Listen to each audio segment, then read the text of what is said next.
कि जैसे को तैसा मिले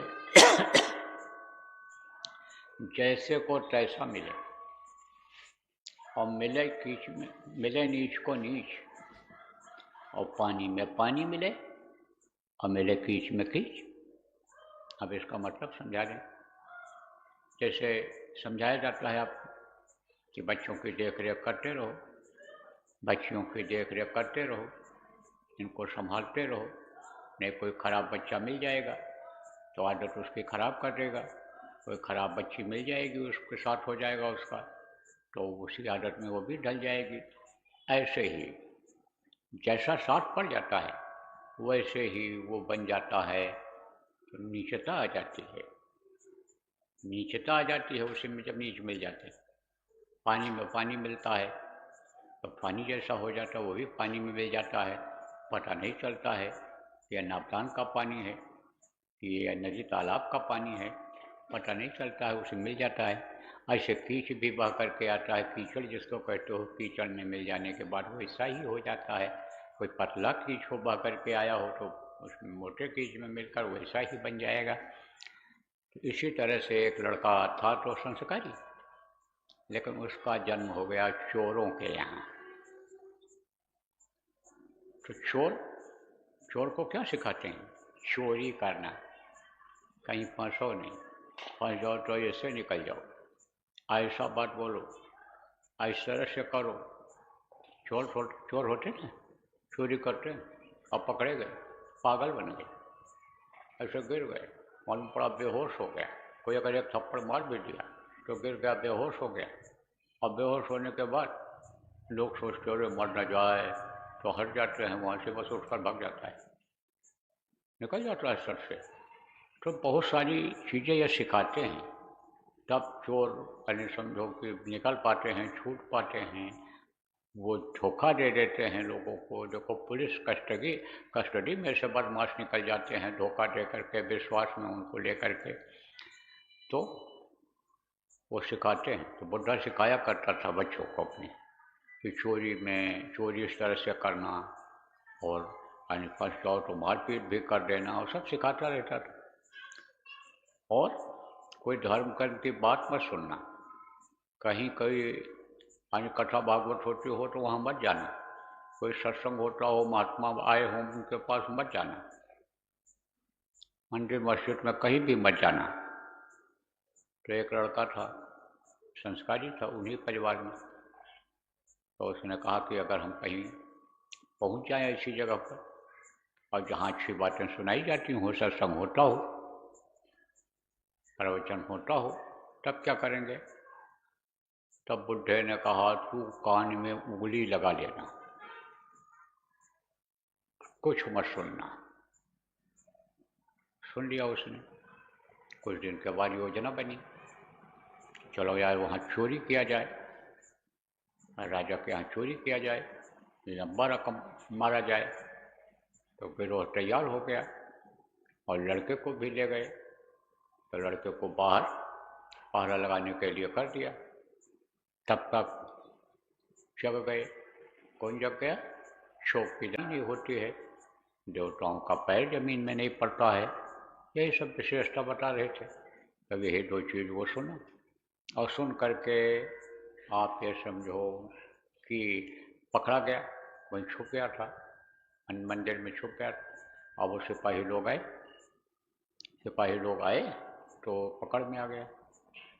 जब पकड़ में आ गया तो उसको मारे पीटे, लेकिन कबूल नहीं किया उसने, कबूल नहीं किया। तो ये हुआ कि भाई जब कबूल नहीं कर रहा है और माल नहीं बरामद हुआ है और भोला भाला है, वही बात रट रहा है, क्योंकि पक्का कर दिया था बुड्ढे ने कि कितनी भी मार पड़ेगी तो कबूल नहीं करना, और माल अगर तेरे साथ में भी हो तो कहीं फेंक देना, बरामद न होने पावे, क्योंकि राजा का नियम बहुत सख्त था। माल अगर बरामद हो जाए, बहुत सख्त था, माल अगर बरामद हो जाए तो सज़ा उसको मिलनी ही मिलनी थी। छोड़ दिया उसको, घर चला गया, अपने पता वगैरह मालूम कर लिया। अब चोरों का पता लगाने लगे, नहीं पता चला। राजा के सीआईडी छूटे, सीआईडी ने पता लगाया भाई चोर यहाँ राज्य में रहते कहाँ कहाँ हैं।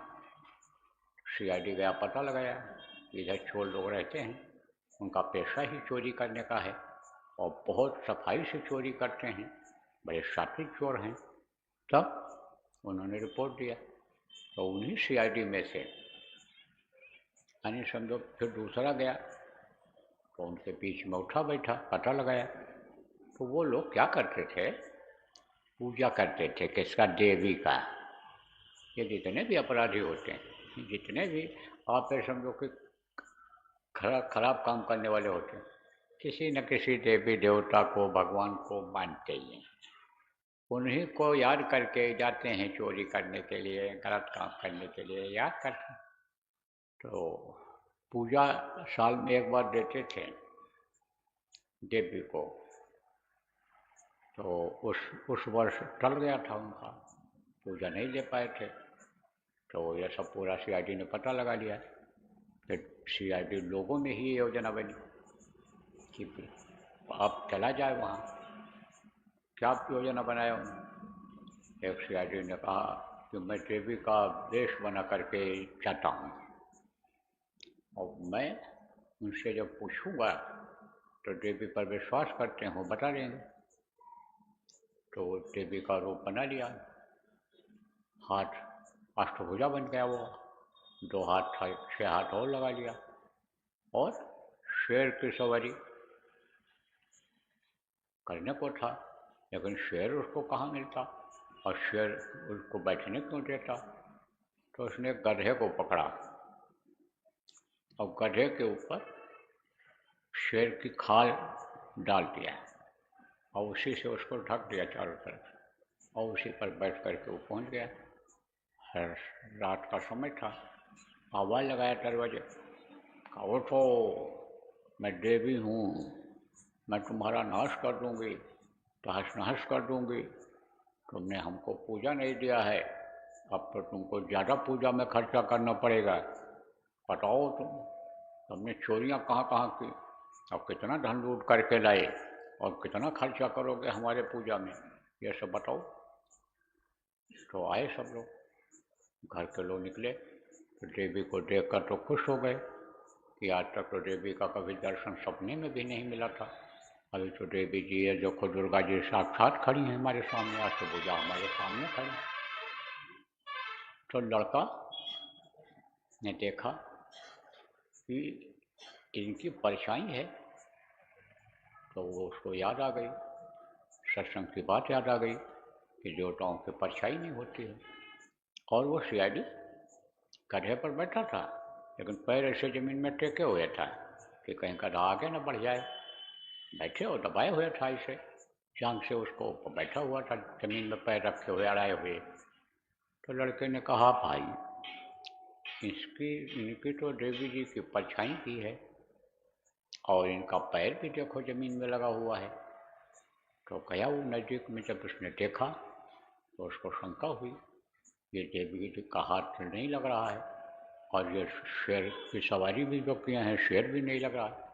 शेर तो हमेशा बिल्कुल एकदम से होशियार रहता है, अलर्ट जिसको कहते हैं, और सामने देखता है, और मुँह भी ऐसे करता रहता है।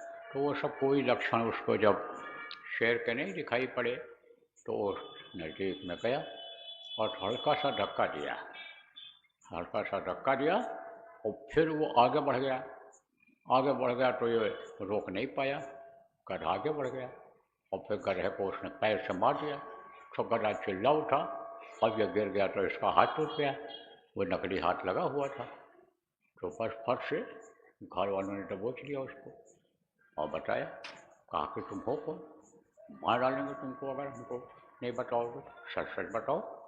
तो जान बचाने के लिए उसने बता दिया कि मैंने इस तरह से किया था। तो फिर क्या हुआ कि बुढ़े ने पूछा लड़के से, ये बता कि तेरी कम उम्र में यह अकल तुझको आई कहाँ से, कहाँ से सीखा इसको तूने। तब उसने बताया कि उस दिन चोरी करके जब सब लोग भगे थे, तो उसी दिन यानी मैं वहाँ फंस गया था, मंदिर में छुपा, और ये पंडित जी की आवाज़ आनी मेरे कान में पड़ गई। उसके बाद तो मैं कान में उंगली ही लगा लिया, कोई बात सुना ही नहीं। और सिपाही लोग आए थे, मुझे मारे पीटे थे, आप लोगों को मालूम है, मैंने आपको बताया था। लेकिन ये नहीं बताया कि मैंने वो बात सुन लिया, नहीं आप और डांटते फटकारते मारते कि तूने सुना क्यों उस बात को। तब उन लोगों के समझ में आया कि सत्संग महिमा है अति भारी, जो कोई जीव मिले अधिकारी। सत्संग की बहुत बड़ी महिमा समझ में आई। और फिर वो सत्संग सुनने लग गए, सत्संग में जाने लग गए। और सत्संग में जाने से बदलाव हो जाता है। सत्संग सुनने से देखो अंगूरी माल बदल गए, सत्संग सुनने से देखो वाल्मीकि जैसे डाकू बदल गए, बदलाव हो गया। सत्संग बड़ा उससे बड़ा फायदा होता है। आप लोग सत्संग सुनने के लिए जो आए हो, इच्छा लेकर के आते हो। कार्यक्रम तो परसों से है, लेकिन हमने इसीलिए आपको कुछ सुनाना समझाना आज उचित समझा। इच्छा भी थी आपकी कि कुछ सुना जाए। तो ये इच्छा जो होती है, इसमें भी संस्कार जगते हैं। देखो बहुत से लोग अभी नहीं आ पाए, आप कुछ दिन पहले यहाँ आ गए और यहाँ सेवा में लग गए और व्यवस्था में लगे हुए हो। आप कुछ लोग आज आए हो, व्यवस्था में लगोगे, भंडारा चलाओगे, साफ सफाई करोगे, लोगों के आने के लिए, आने रहने के लिए जगह बनाओगे, पानी पेशाब की जगह आप बनाओगे। तो आप किस हिसाब से आए हो। आपको ये देखो ध्यान भजन का भी अवसर इस आश्रम पर मिल रहा है और कुछ सुनने को मिल रहा है। लेकिन बहुत से लोग अभी नहीं पहुंच पाए हैं, कुछ परिस्थितियों बस नहीं आ पाते हैं, काम में फंसे रहते हैं, छुट्टी नहीं मिल पाती है, गृहस्थी लंबी है, कमाएंगे नहीं तो खाएंगे क्या। और कुछ लोग तो ऐसे आएंगे कि उसी दिन आएंगे जिस दिन सत्संग होगा, और दूसरे दिन फिर जैसे ये शिलान्यास हो जाएगा, यानी भूमि पूजन जिसको कहते हैं, जैसे यहाँ जो मंदिर बनने वाला है उसका हो जाएगा तैसे वो चले जाएंगे। और आप लोग बात तक रहोगे, समेट करके जाओगे। तो ये सेवा और ये सत्संग जो मिलता है, ये बड़े भाग्य से मिलता है। बड़े भाग्य पाए वे सत्संगा, बिना प्रयास हुए भव भंगा। सत्संग का बहुत बड़ा महत्व होता है। और सत्संग जब आप सुने, सत्संग जब हमने सुना गुरु महाराज का, तब ये सब जानकारी हुई कि भाई आत्मा क्या है, परमात्मा क्या है, नाम क्या है, नाम की कमाई करने से क्या फायदा हो, बन जाते हैं। फायदा जब होता है तब तो वो साधारण ही रहता है। अब आप ये समझ लो कि करने से होता है, ऐसे नहीं होता है। महाराज की दया से प्रेमियों इस समय पर, और आप लोग साधना करते हो, साधना शिविर लगाते हो, तो साधना शिविर में बैठते हो तो वहाँ दया का बहुत से लोग आप अनुभव करते हो। इसी तरह से साधना से ही ये सब मिलता है, पता चलता है। ये सारी शक्तियाँ साधना से ही आती हैं। लोक और परलोक ये साधना करने से ही बनता है, मुहूर्त होता है। वैसे आपका ये 5 तारीख का यहाँ यह मुहूर्त है, गुरु महाराज का चिन्ह बनाने के लिए यहाँ पर शुरुआत होगी, उसका मुहूर्त है। ऐसे ये साधना करने का मुहूर्त है। ये कब तक चलेगा, ये साधना शिविर ये कब तक लगेगी। जो बताया गया कि घर घर में लगाओ, इकट्ठा होकर लगाओ, 24 घंटे की लगाओ, 3 दिन 5 दिन की लगाओ, ये सब जो बताया गया और आप लगा रहे हो, उसका मुहूर्त है, उसका समय है। कब तक समय है। 14 दिसंबर 14 जनवरी को मकर संक्रांति है। 14 जनवरी को मकर संक्रांति है। मकर संक्रांति तक इसको करना है। लेकिन प्रेमियों, इसी बीच में 2 साधना शिविर और लगेगी। ये जो साधना शिविर इस वक्त पर लग रहा है जगह जगह, वो अखंड नहीं है। पहले कुछ अखंड साधना शिविर आप लगाए हो, उसी तरह का अखंड साधना शिविर लगेगा। 3 दिन का, इन्हीं 14 तारीख के बीच में 2 बार लगेगा।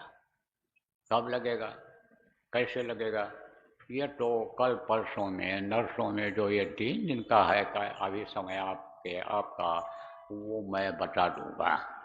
और उस समय पर सारा काम छोड़ करके मैं भी साधना करने कराने में लगूंगा। और कहीं रहूँगा, कहाँ रहूँगा, किसी आश्रम पर ही रहूँगा। देखता हूँ कहाँ कहाँ नजर रहता है, खाना पानी रहता है। गुरु महाराज की जैसी मौज होगी, यह निर्णय ले करके और आपको बता दूंगा कि वहाँ पर मैं रहूँगा और वहाँ से शुरुआत करूँगा और वहीं पर समापन भी करूँगा। जिस समय पर शुरुआत होगी, जब 48 घंटा हो जाए, जब आपका आप ये समझो कि 3 दिन पूरा हो जाएगा, 24 24 24 या 72, 24 48 और 72 घंटा होगा। वो जब घंटा पूरा हो जाएगा तो अब आप ये समझो फिर वही ख़त्म करवा दिया जाएगा, फिर ख़त्म करा दिया जाएगा वहीं से। तो आप लोगों को भी जगह जगह लगाना रहेगा, उसकी सारी योजना बना लो और मीटिंग अभी से उसके लिए शुरू कर दो। और जो भी जिम्मेदार आप आ गए हो मीटिंग करो, गोष्ठी करो, जो लोग आ गए हैं जैसे जैसे आते जाए मीटिंग करते जाओ, समीक्षा करते जाओ आप कि कहाँ कहाँ लगा, कहाँ कहाँ और लग सकता है, कहाँ ये खंडित साधना यानी समझो हो रही है, कहाँ हो सकती है, और कौन लोग लगाएंगे, कौन क्या करेंगे, तैयारी किस तरह से होगी, इसकी समीक्षा करो, इसकी योजना बनाओ, इसकी जिम्मेदारियां बांटो। और ये जो 3 दिन का चलेगा वो कहाँ कहाँ लगेगा, कैसे लग सकता है, जहाँ जहाँ सत्संगी हैं और लग सकता है सब जगह लगवाने की ज़रूरत है। उसकी जिम्मेदारियाँ दे दो। जो संगत का काम करते हैं वो तो करते रहेंगे, और भी काम है संगत में, बहुत सारे काम चल रहे हैं, जनहित के चल रहे हैं, जीव हित के चल रहे हैं, लेकिन इसकी कमेटी अलग तैयार कर दो, बना दो, जिससे ज़्यादा से ज़्यादा लोगों को लाभ हो जाए, फ़ायदा हो जाए। उसी में निश्चित कर दो, बुलाने वाले, बैठाने वाले, जगह देने वाले, दूर से लोग आ जाएं तो उनके कुछ सोने खाने पीने की व्यवस्था करने वाले, इन सारी चीज़ों की व्यवस्था आप जितने भी जिम्मेदार लोग हो ये सब बना दो। शुरुआत अभी से कर दो। समय नहीं मिलेगा आपको, दिन छोटा होता है, ठंडी रात को होती है, ठंडी बढ़ती जाएगी और समय ऐसा निकल जाएगा है कि पता भी नहीं चलेगा। इसलिए आज से ही आप इस पर विचार करो और योजना बनाओ, और सत्संगी हर कोई ये समझो कि हमारी जिम्मेदारी होती है कि हम जीवों को भोजन कराएं, जीवों का उद्धार कराएं, या नर्क और 84 से बच जाएं, इसके लिए हम प्रयास करें। तो देखो आपका समय ये पूरा हो गया, अभी आपको और भी काम करना है, अपना दैनिक काम करना है, व्यवस्था संबंधी भी मीटिंग करो आप, कोई कमी रह गई है तो उसको भी पूरा कर लो, सारी ड्यूटी बांट लो, कौन कौन लोग शरीर से सेवा करेंगे, सेवा करने से भी फायदा होता है, सेवा करने से भी भाव बनते हैं, सेवा करने से गुरु भक्ति बढ़ती है, सेवा भी भजन में मदद करती है। इसलिए वो भी ज़रूरी है, जिसके लायक जो है उसको आप कर लो, एक दूसरे का लेना देना कर ज़्यादा कर लो। तो बोलो जय गुरुदेव। विनय करूं